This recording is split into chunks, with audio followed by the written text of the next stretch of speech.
Espanha e escravidão africana. Como a Espanha legalizou, impôs e lucrou com a escravização de milhões de africanos. Hoje conheceremos esta intrigante história, mas desde já se inscreve aqui no canal e vem comigo caçar mais esta impactante história.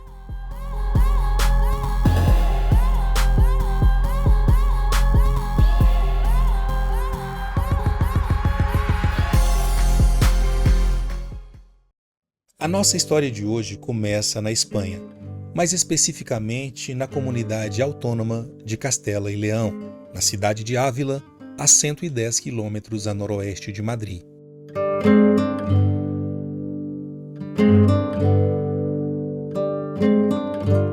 Esta cidade, erguida sobre um planalto rochoso e cercada por uma paisagem de vastas planícies e montanhas, é um verdadeiro tesouro histórico, cujas origens remontam à época romana.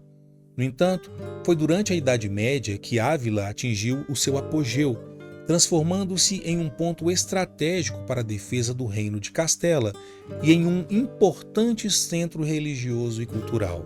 Ávila é conhecida como a Cidade das Pedras e dos Santos, um título que reflete tanto sua arquitetura imponente quanto seu profundo legado religioso, pois foi aqui que é considerado ter nascido Santa Teresa de Jesus, uma das figuras mais proeminentes da religião católica e uma reformadora fundamental da Ordem Carmelita no século XVI. E neste local também está sepultado o grande e cruel inquisidor Torquemada. A sua influência transcende as fronteiras da cidade, deixando um legado que ainda hoje atrai peregrinos e estudiosos de todo o mundo. O Centro Histórico de Ávila foi declarado Patrimônio Mundial pela Unesco em 1985 e é um testemunho vivo do seu passado. E no coração dessa cidade histórica se encontra a imponente Muralha de Ávila, uma das estruturas defensivas medievais mais bem preservadas da Europa.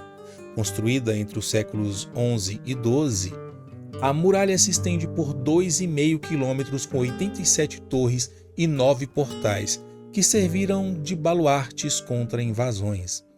Mais do que uma simples fortificação, a muralha é um símbolo da identidade da cidade, um monumento que encapsula séculos de história e de conflitos. Mas este monumento imponente, ele também carrega as marcas de um dos capítulos mais sombrios da história que moldou a futura Espanha, a escravização de seres humanos.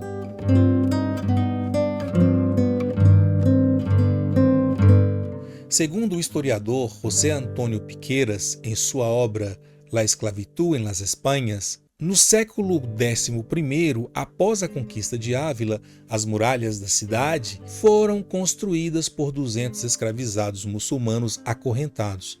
A conquista do que em 1238 se tornaria o Reino de Valência foi realizada nos momentos decisivos por meio de um método prático de aterrorizar o inimigo.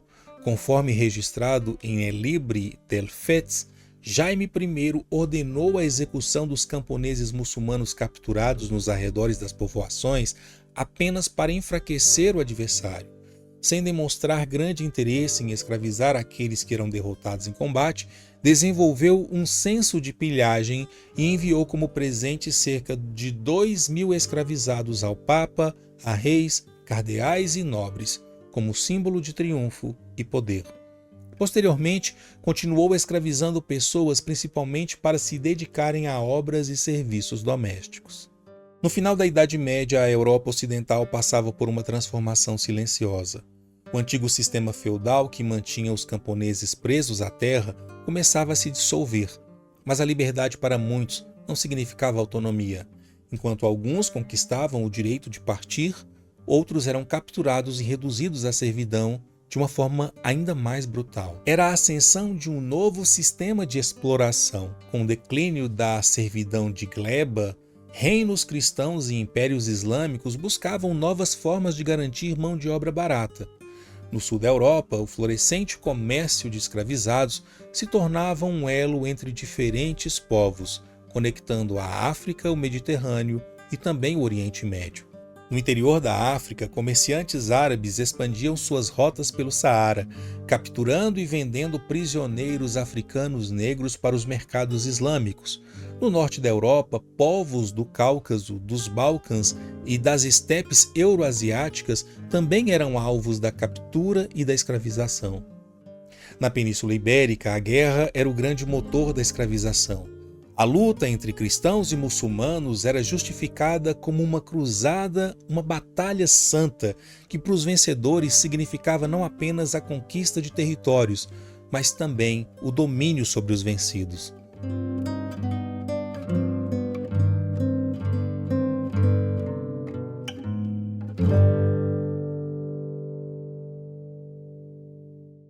E foi assim que no século XI, 200 escravizados muçulmanos foram acorrentados e forçados a erguer as monumentais muralhas de Ávila. Uma obra que séculos depois encanta os visitantes, mas que em sua origem foi marcada pela dor, pela submissão e pela força imposta do ferro e do chicote. Mas a escravidão não era um fenômeno isolado. Era um sistema cuidadosamente estruturado e amparado por leis. O Código de Justiniano, da Antiguidade Tardia, ele estabeleceu as bases legais para a posse de seres humanos.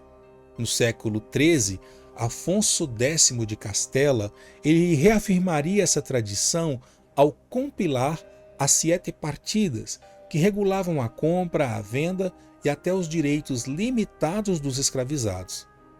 A Igreja Católica, longe de condenar a escravidão, a legitimava. Na lógica da época, um infiel capturado em guerra poderia ser reduzido à servidão como punição divina. Escravizar era visto como um meio de civilizar os cativos e, em alguns casos, convertê-los ao cristianismo. E sobre a participação da Igreja Católica na escravidão e no tráfico transatlântico, nós já temos aulas específicas que deixo na descrição do vídeo.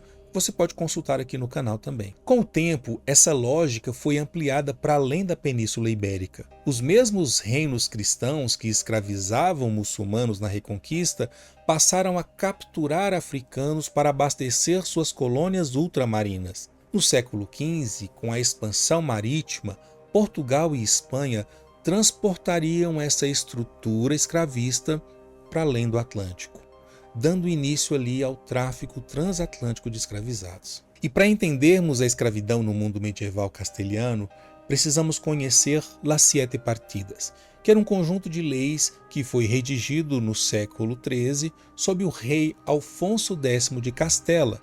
E esse código jurídico foi uma tentativa de sistematizar as normas que regiam a sociedade, incluindo regras sobre a escravidão. Diferente da escravidão moderna, baseada na raça, a escravidão medieval ela era vista como uma consequência da guerra, da captura e da necessidade econômica. As leis de Las Siete Partidas elas refletem a realidade da época. A Península Ibérica era um território de conflitos entre cristãos e muçulmanos e entre reis também. E a captura de prisioneiros de guerra era uma prática comum. Além disso, havia escravizados vindos dos Balcãs e do Mar Negro. Assim, o sistema jurídico não se baseava na cor da pele, mas na condição do derrotado e na condição de subjugado. Como afirma o historiador José Antônio Piqueras, a conquista muçulmana representa uma contribuição limitada árabe-berbere insuficiente, em qualquer caso, para gerar uma mestiçagem que modifique o caráter definidor dos traços fenotípicos dos habitantes. E já somos mais de 176 mil inscritos aqui no canal Caçador de Histórias. Pessoas, homens e mulheres de diversas partes do Brasil e do mundo unidos aqui para apoiar para que estas aulas cheguem a mais e mais pessoas.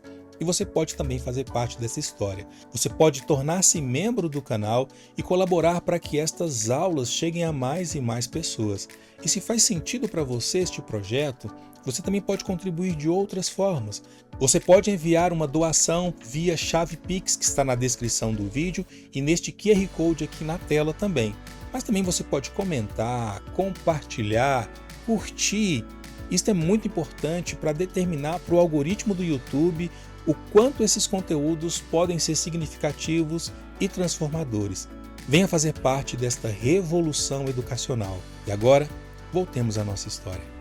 Isso significa que a escravidão na Península Ibérica era menos racializada do que no sistema atlântico que se desenvolveria séculos depois. Ou seja, diferente da escravidão moderna, onde africanos foram sequestrados em massa para o trabalho forçado, no período medieval as pessoas podiam vir de diferentes origens. Os mouros capturados na guerra, eslavos trazidos do leste europeu e até mesmo cristãos poderiam cair em escravidão devido ao endividamento. No entanto, uma vez que o escravo muçulmano se convertia ao cristianismo, ele poderia ser assimilado à sociedade e sua origem como cativo se tornava ali menos relevante. Las Sete Partidas previa que a escravidão fosse uma condição hereditária, ou seja, os filhos dos escravizados também nasciam escravizados. No entanto, ao mesmo tempo, o Código afirmava que a liberdade era um estado natural do homem, e esse aparente paradoxo mostra que, na teoria, a sociedade via a liberdade como ideal,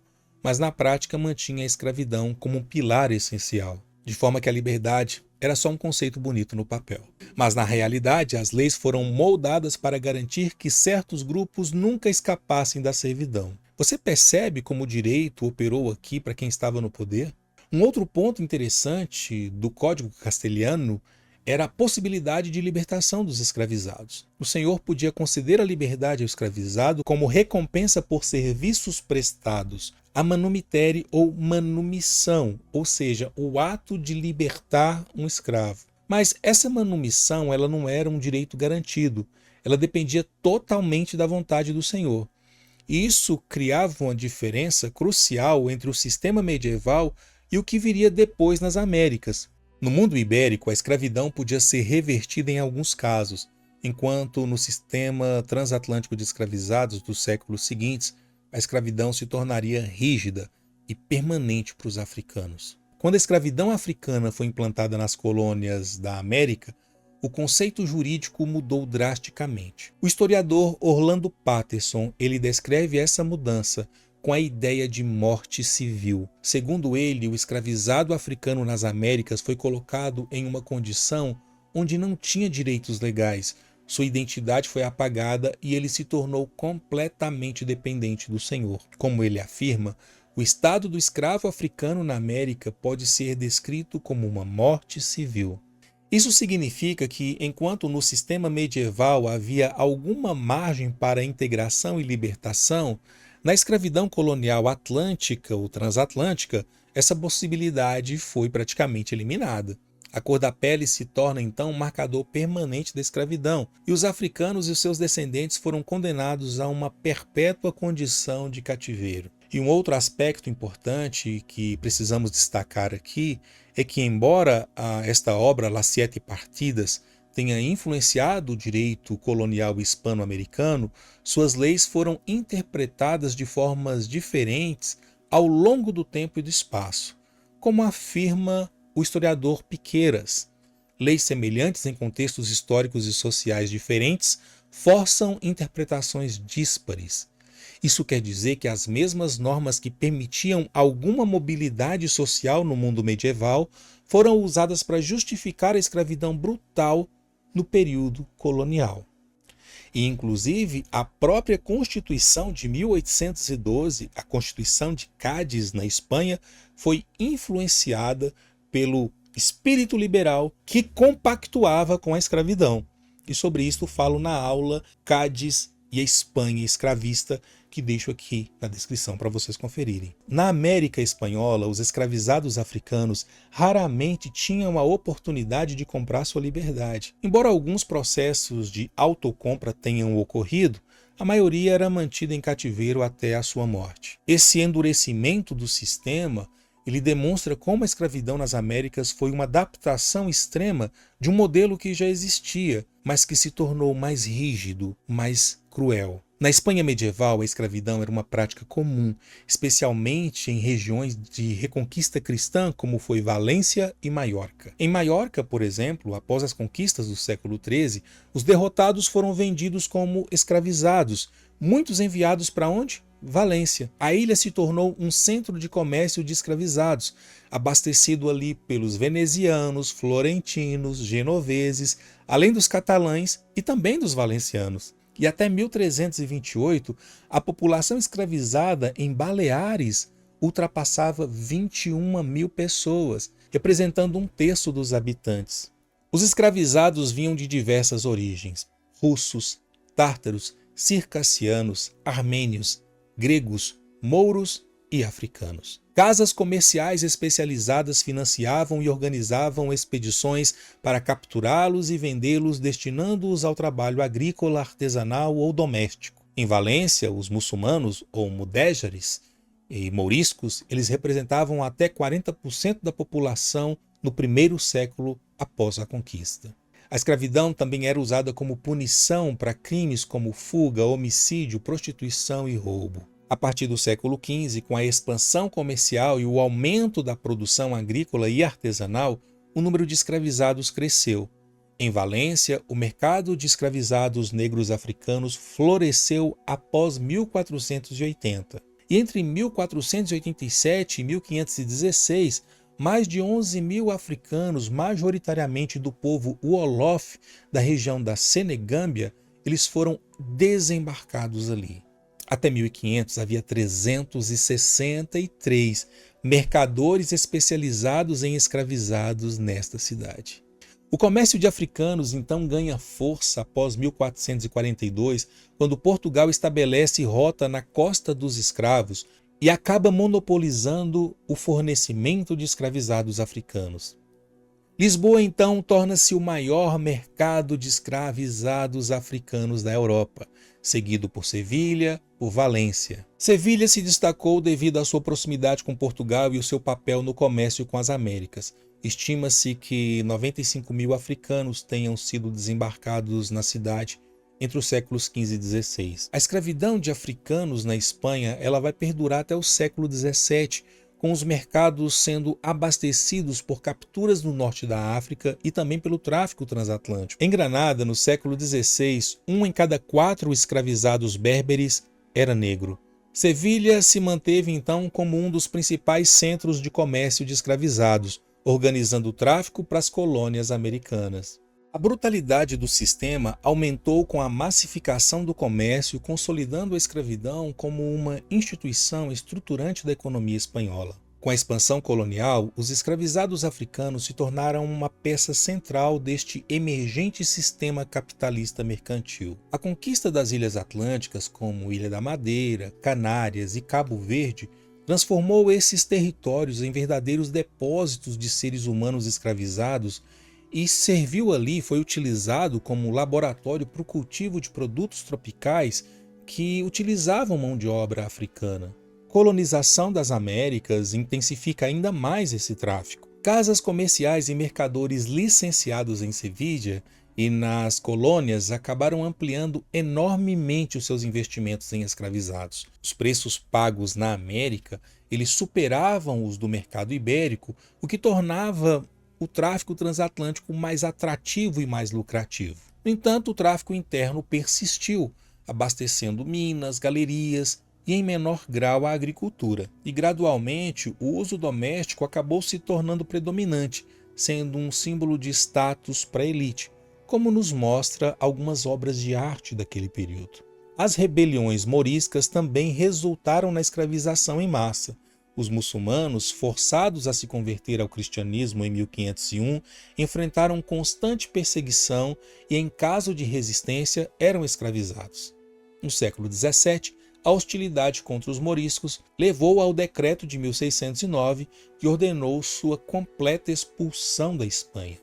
No entanto, aqueles que já estavam escravizados foram excluídos da ordem e permaneceram sob domínio de seus senhores, especialmente no reino de Valência, onde formavam um terço da população. Na obra O Capital, Karl Marx ele analisa o papel crucial da escravidão nas colônias do Novo Mundo para o desenvolvimento econômico. E esta é uma reflexão muito importante. Aqui Marx utiliza as ideias de Edward Gibbon Wakefield, que era um colonizador britânico que defendia a colonização organizada, com a transferência de trabalhadores e recursos para garantir a produção. Wakefield ele cita o exemplo de Thomas Peel, que tentou colonizar o oeste da Austrália, levando 3 mil trabalhadores e também meios de produção. Porém, a experiência fracassou, porque não foi implantado o sistema de trabalho forçado como nas colônias espanholas.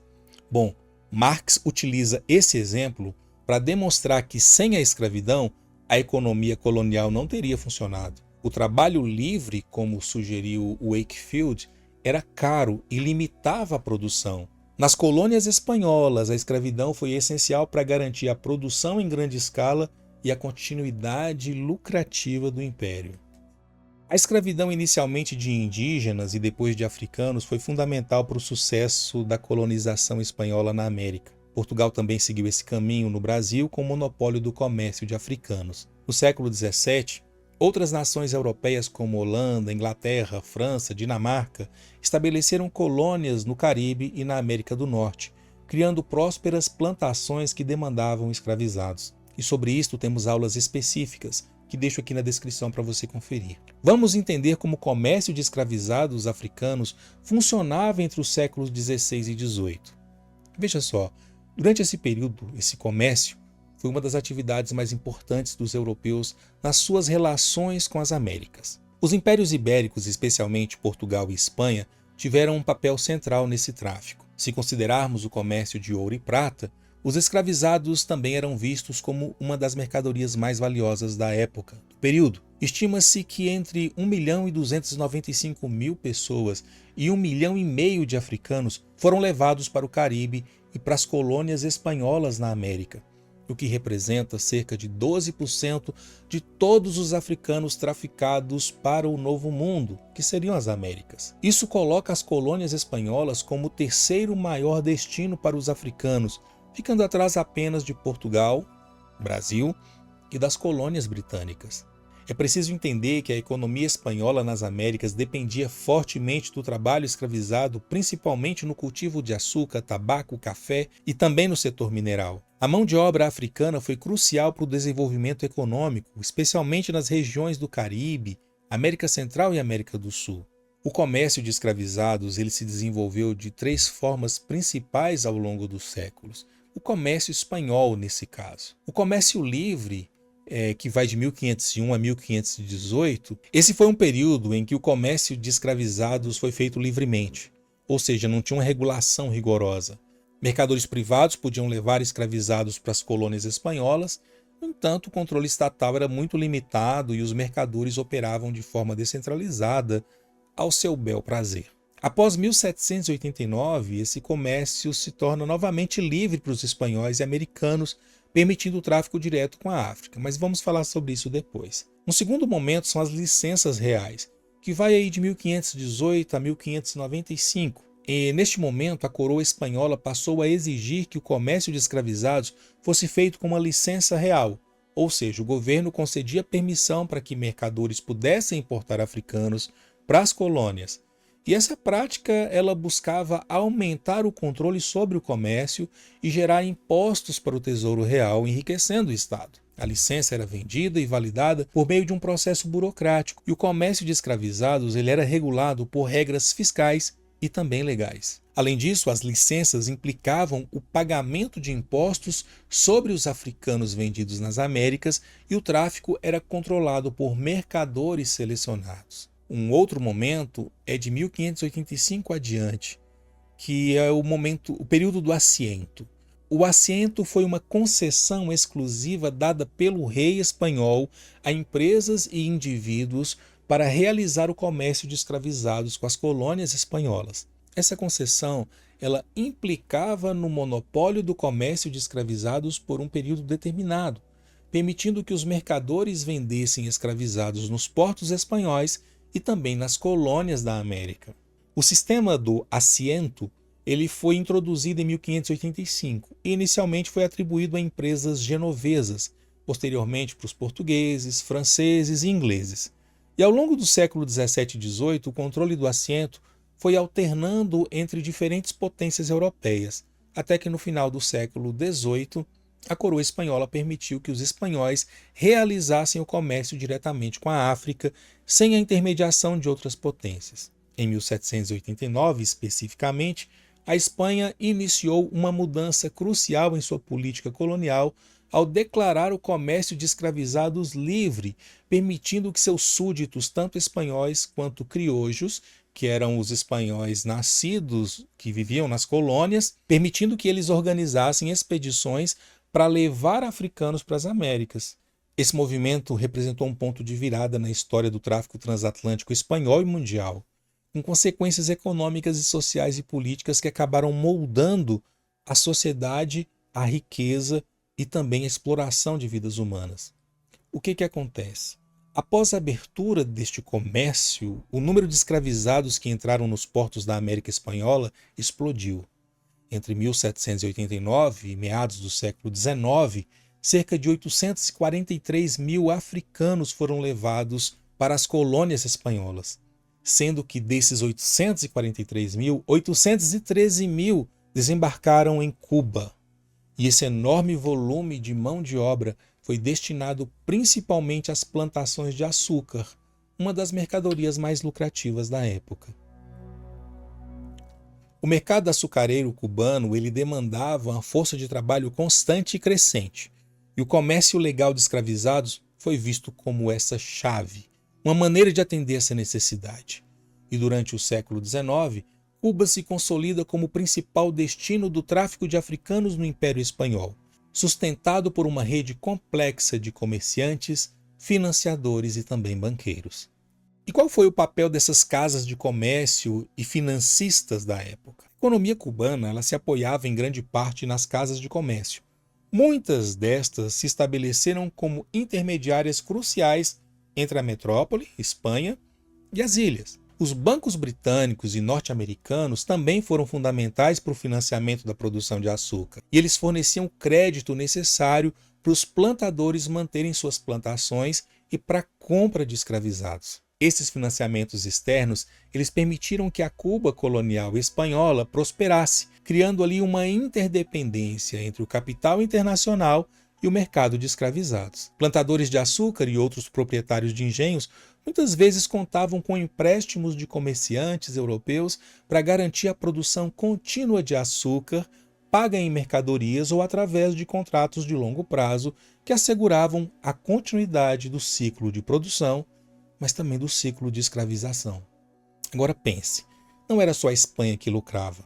Bancos britânicos, comerciantes franceses e até investidores americanos estavam neste comércio. A escravidão não foi um erro isolado da história, mas um sistema global que envolveu governos, empresas e elites econômicas internacionais. E adivinhe, muitos desses grupos ainda existem e continuam acumulando riqueza. E aqui no canal nós temos uma aula sobre como esses bancos britânicos enriqueceram com a escravidão. Dê uma olhadinha, espero que você goste. Entre 1814 e 1817, quando a Espanha então firmou um acordo com a Grã-Bretanha para acabar com o tráfico, o mercado clandestino continuou a florescer. E embora o Tratado de 1817 tenha proibido oficialmente o comércio de escravizados para as colônias espanholas, as autoridades coloniais, locais e os comerciantes faziam vista grossa e encontraram maneiras de driblar a fiscalização imperial. Em Cuba espanhola, os traficantes de escravizados passaram a operar cada vez mais na clandestinidade, importando africanos através de rotas ilegais.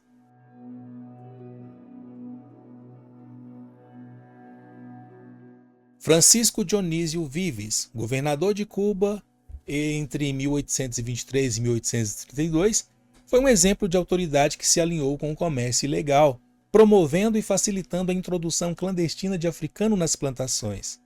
Isso se deu por meio de acordos com comerciantes locais e internacionais, onde a isenção de responsabilidade por parte do governo cubano favorecia o tráfico ilegal. Cuba então se torna o epicentro do comércio de escravizados nas Américas durante o período colonial espanhol. Isso devido à sua economia açucareira e à crescente demanda por mão de obra. A ilha, ela desempenhou um papel vital no abastecimento de plantadores de açúcar com escravizados trazidos da África, contribuindo ali de forma muito significativa para o tráfico transatlântico e para a economia global do século XIX. O financiamento internacional e a legislação local e a operação clandestina criaram uma rede poderosa e complexa que sustentava o comércio de escravizados em Cuba. E embora as tentativas de proibição, como esse Tratado de 1817, tivessem esse objetivo de interromper o comércio, o tráfico continuou a crescer. Entre 1501 e 1867, cerca de 1,5 milhão de africanos foram levados como escravizados para as colônias espanholas na América. Veja só, foram 702 mil para Cuba, 77 mil para Porto Rico, cerca de 30 mil para Santo Domingo, atualmente República Dominicana, cerca de 200 mil africanos escravizados para o México, 21 mil para a região da América Central, 200 mil para a região onde hoje é a Colômbia, Panamá e Equador, 121 mil africanos escravizados para onde é a Venezuela, 95 mil para onde é o Peru e cerca de 100 mil para Rio de la Plata, que é onde é a Argentina, Uruguai e Bolívia, e para o Chile, cerca de 6 mil, ou seja, 1,5 milhão de vidas. Esses números eles mostram a enorme demanda por essa mão de obra escravizada nas plantações, nas minas e em outras atividades econômicas, principalmente em Cuba, que foi quem mais recebeu esses escravizados africanos feitos pela Espanha. A escravidão foi essencial para a economia e riqueza colonial, mas a resistência dos escravizados sempre foi presente. E para contar uma destas histórias, vamos atravessar o Atlântico até a ilha de Cuba, no século XIX, Santiago de Cuba, mais precisamente na região de El Cobre.